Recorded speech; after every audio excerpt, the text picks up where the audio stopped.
السلام علیکم ناظرین، میں ہوں آصف جٹ۔ ٹی وی چینلز پہ بعض اوقات اس طرح سے ڈرامے صفائی کے ساتھ رچائے جاتے ہیں اور معاملات سارے ہوتے ہیں ویوز کے، عوام جو ہے وہ کمال کے کسی ڈیبیٹ میں گھس جاتے ہیں۔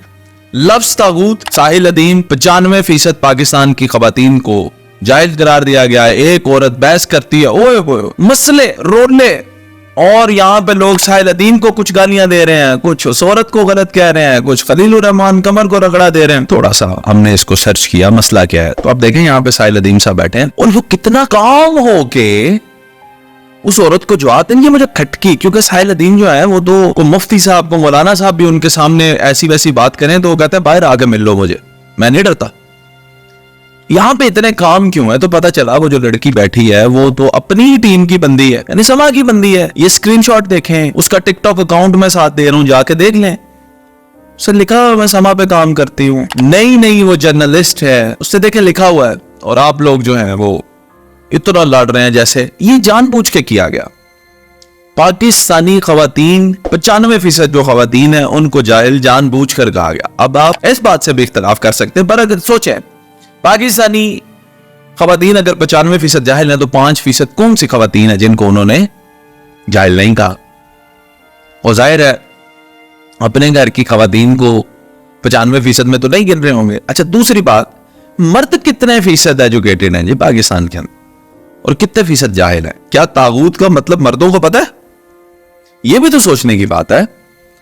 لیکن صرف اور صرف خواتین کو ٹارگٹ کیا گیا۔ آگے خاتون ہے جو بحث کر رہی ہے، اور یہ آپ دیکھیں گے ایک پرفیکٹ کانٹینٹ تھا، لوگوں نے دیکھا، کانٹینٹ کی نظر سے دیکھیں نا، وائرل ہوا، پیسے بنتے ہیں۔ آپ لوگوں کو جو ایکسٹریم فینز ہوں گے ساحل صاحب کے، ان کو، اور ایکسٹریم سما کے ویورز جو ہیں ان کو شاید میری بات نہ اچھی لگے، لیکن دس از دا فیکٹ۔ وہ بندی سما کی ہے، ساحل صاحب سما پہ بیٹھے ہوئے ہیں، ایسا کیسے پاسبل ہے؟ آف دا کیمرہ تو وہ کٹھے بیٹھے ہوں گے، کٹھے ہی سارا پروگرام ڈسکس ہوتا ہے، یہ پری پلانڈ چیزیں ہوتی ہیں۔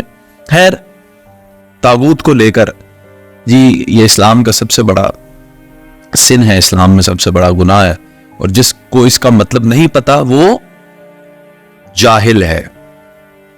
اور اگر 95% عورتوں کو جاہل کہہ دیا تو مردوں کو چھوڑ دیا۔ مرد اس لیے چھوڑ دیا کہ خود انہیں پتا تھا، تو باقی مردوں کو کہا آپ مجھے بتائیں طاغوت کا کیا مطلب ہے۔ اور بہت سارے لوگوں کو اس کلپ کے دیکھنے کے بعد ہی طاغوت کا مطلب پتا چلا ہو۔ ڈاکٹر اسرار صاحب نے وہ کئی 20 سال پہلے طاغوت کا مطلب بتا دیا تھا۔ کوئی اتنی لمبی چھوڑی راکٹ سائنس نہیں تھی جس پہ عورتوں کو جاہل کہہ دیا جاتا۔ یہ صرف کریٹڈ کنٹروورسی ہوتی ہے، کریٹ ہوئی، اچھی چلی، ہم نے کریک کر کے آپ کے سامنے رکھ دی ہے، اب فیصلہ آپ کے کورٹ میں۔